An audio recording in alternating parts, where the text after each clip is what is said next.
Greetings friends, and thanks for joining. Today I am so excited. Chess.com has their holiday bots back, and I am going through all those bots, and I'm super pumped about that.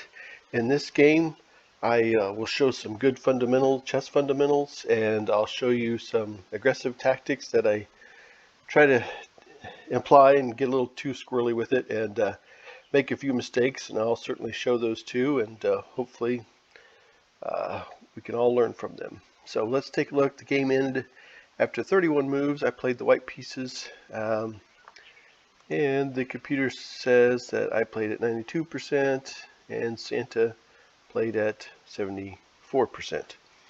So let's go through this game. I want to show you some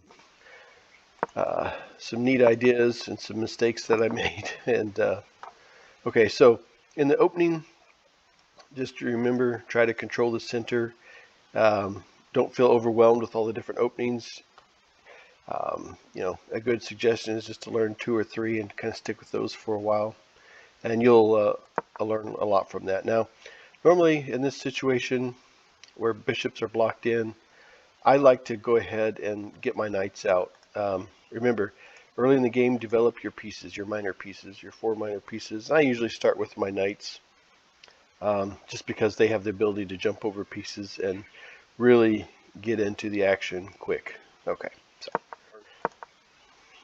alright, so I'm just trying to control the center. It's a battle of yin and yang right now. And I'm just I try to castle before the 10th move, so that's usually a good rule of thumb. Okay, and my opponent takes I don't think my opponent should have done that. This is remember when I said this is about controlling the center? Let's go back and take a look at this. Santa here owns all this diagonal right down the center. That's strong. That's a lot stronger than my knight. I mean, if he wants to swap him out, I certainly will take him up on that. Okay, and then plus this gives me the ability to slide over and own this B file here. Okay, so so the computer says that I made an inaccuracy, and okay, the computer knows better than I do. The reason why I used my bishop, and I thought about using my pawn, but I was like, I already got one double stacked pawn here. I don't want, a double stacked pawn here.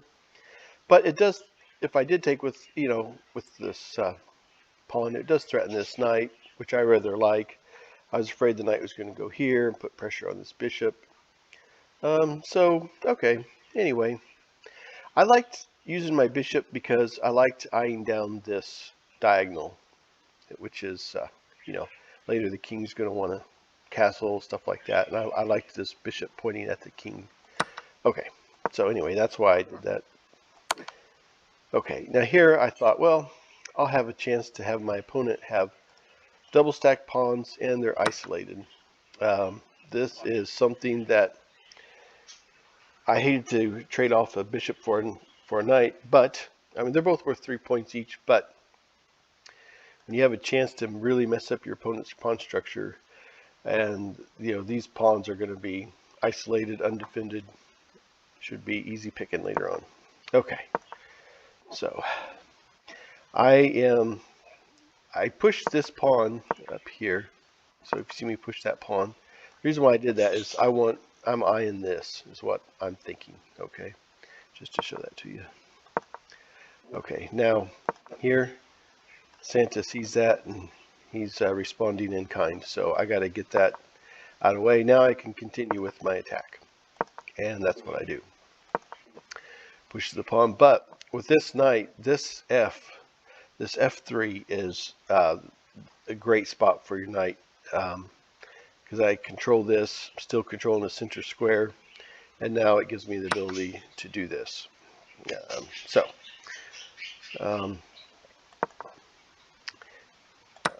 Go ahead and take that queen and takes the bishop. Okay, so let's keep this going. Sometimes, okay, so like here, when I was in this position here, I wasn't sure really what to do. It's like, I don't know what to do.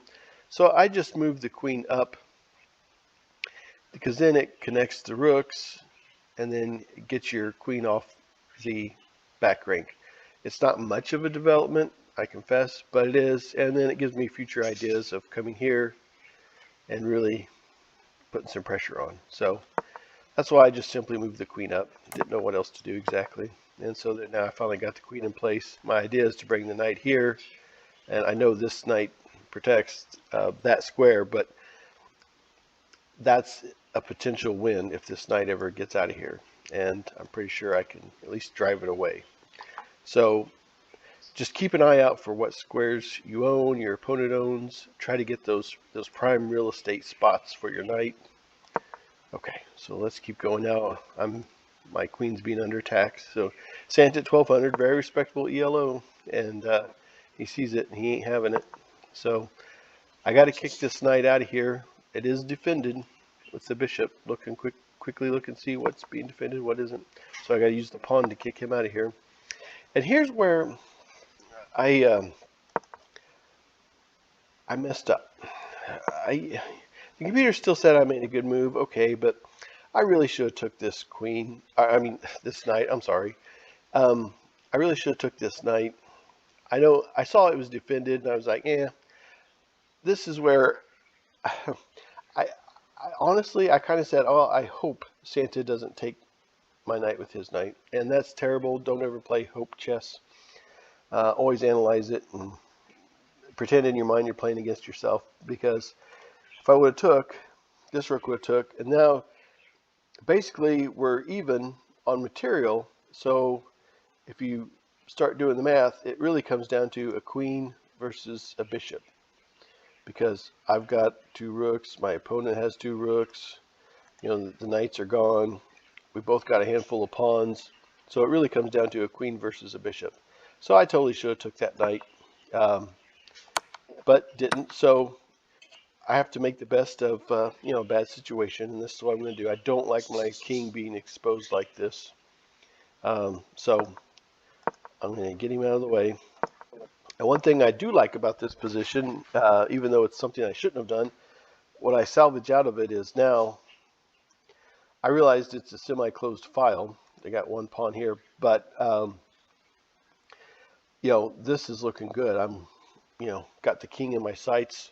Sometimes when you don't know what else to do, it's just look for something that's positional.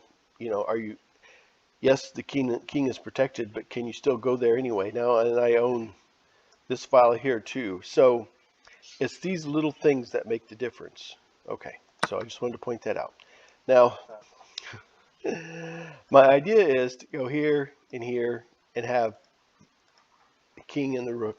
The queen and the rook lined up. Because one thing that I know with chess is your pieces have to work together. Sometimes people play chess like checkers.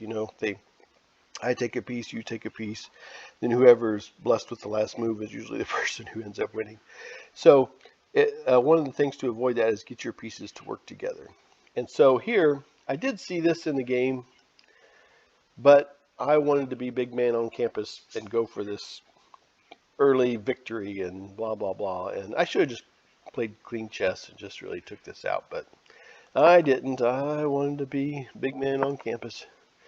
And there it goes, and it escaped. And I'm about to make another really bad blunder here, and I'll show you what it is. Okay, so there's check this, and then this is almost mate.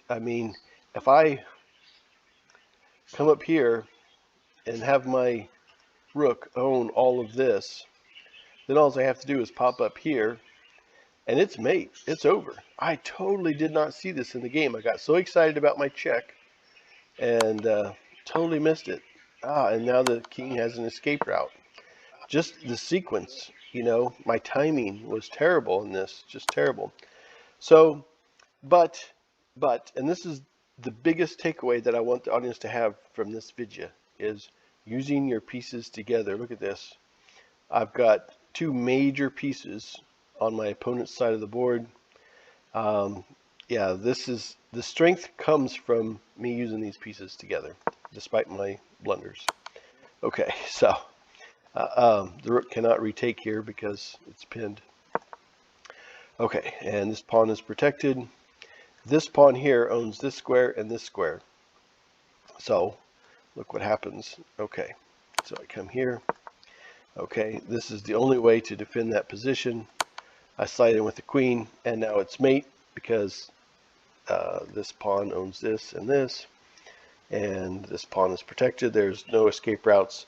So the biggest takeaway, use your pieces together, get them out there, get them developed, have them work together. That's the one thing I noticed at Santa at 1200. Respectable ELO, I made some mistakes, and gotta stay sharp, or you can even lose the game. But Santa lacked in using his pieces together. So that's the biggest takeaway from this video. Hey, thanks a lot for watching. I hope you enjoyed it, and have a great day.